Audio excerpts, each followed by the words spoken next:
All right, we are officially on to Tuesday, March 31st. I hope that yesterday, day one, went well for you guys in all of your classes. I had the opportunity to hang out with some of you guys in our Google Meet yesterday, which was super fun, and it was so good to see your faces and hear from you. And the general consensus that I was hearing is that for the most part, things are going pretty well so far.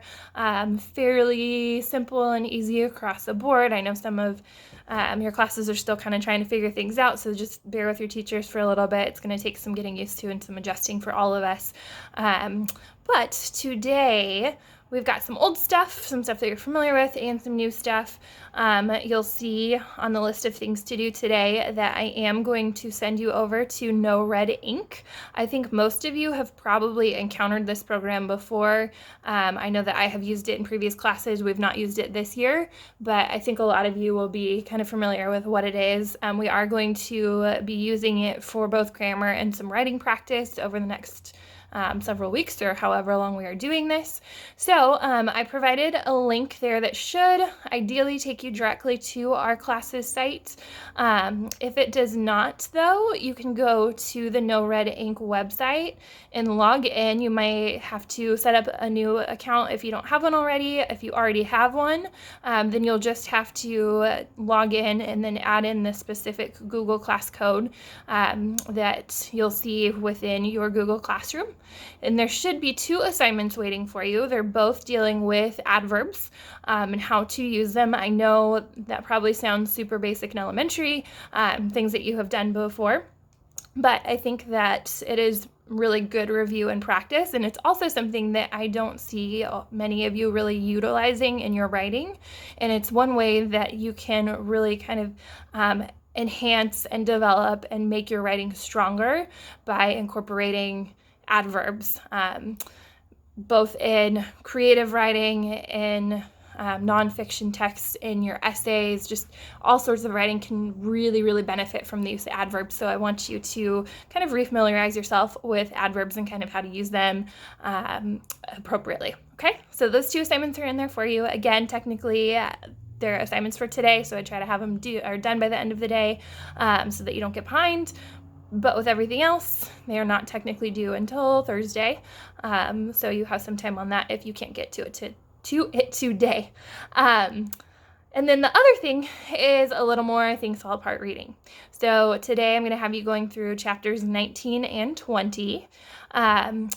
I have a question or a couple questions for you to consider again, although maybe they're not so much questions as they are kind of like guiding thoughts as you are reading. What I really want you to be paying attention to in these couple of chapters and kind of as we wrap up the book is the changes that we're seeing the Igbo people undergoing as the European missionaries are now present, kind of how that's affecting them and their relationships with each other and their practices that they previously held, their rituals that they followed, and just kind of the way that they see themselves. Okay, so I want you to be on the lookout for that and kind of just paying attention to how the presence of these European missionaries is really affecting the people, and then how they interact with each other as well. So how do those relationships kind of evolve? Where did they start versus where are they at now in these chapters, and where do they get to by the end of the book?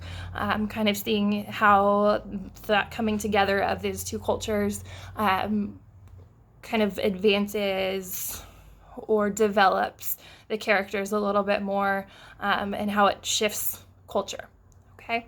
And then I just wanted to quickly address a question I knew I was going to get, but I was hesitant to give you the answer because I have a feeling I know what most of you are going to do now that you have this information as far as annotations go.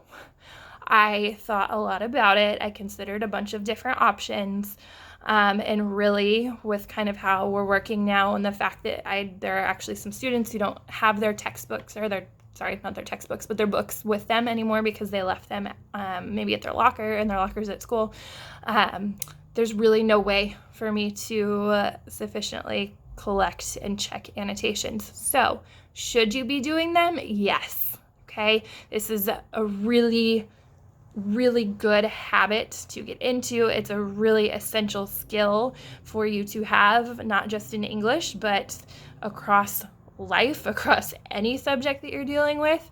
So you should continue to do them, to be in that practice, because school, believe it or not, is far more about learning and growth and progress than it is about your grades. So just training yourself to do those annotations and becoming comfortable with them is something that you should be doing, regardless of whether or not they are assigned. That being said, because I can't collect them, there will be no grade attached to the annotations, okay? So take that however you want. We will have other assignments online where you will be doing annotations, so you will have some still at some point, but as far as Things Fall Apart goes, that will no longer be a graded assignment because I just can't collect that from you, okay? That is it for today. Hopefully it's pretty straightforward. Hopefully getting logged into No Red Ink doesn't present any major issues, but of course you can reach out to me if it does. If you need help with anything, let me know. Again, I'll be available from 9 to 1 live. After that, my response may be a little bit delayed in getting to you, so if you have any questions, try to get them to me during that time so that I can get you the answer right away. All right? You guys take care. Hang in there. You're doing awesome. I'll talk to you tomorrow.